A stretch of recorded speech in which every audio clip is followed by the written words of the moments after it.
जय माता जी।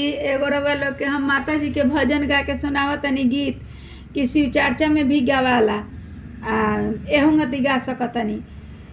बाघवा गरजे डरावा लागेला ए माई, बाघवा के गरजल सुनी के डरावा लागे ए माई। खोली ना कंवरिया दरसनवा दिही माई, खोली ना कंवरिया दरसनवा दिही माई।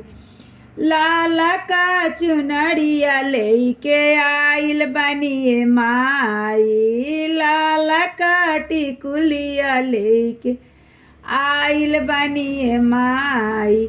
खोली ना कंवरिया दरसनवा दिही माई, खोली ना कंवरिया दरसनवा दिही माई। लाल का सेनुरवा लेके आइल बनी माई, लाल का सेनुरवा लेके आइल बनी माई। खोली ना कंवरिया दरसनवा दिही माई।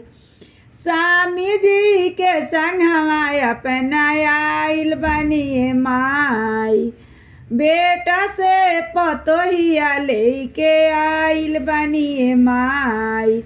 खोली ना कंवरिया दरसनवा दिही माई, खोली ना कंवरिया दरसनवा दिही माई। लुचुई पुड़िया लेके आइल बनी माई, लुचुई तिलचवड़ी लेके आइल बनी माई। खोली ना कंवरिया दरसनवा दिही माई। पूरी हलुआ लेके आइल बनी माई, खोली ना कंवरिया दरसनवा दिही माई, खोली ना कंवरिया दरसनवा दिही माई। खोली ना कंवरिया आशीर्वादवा दिही माई।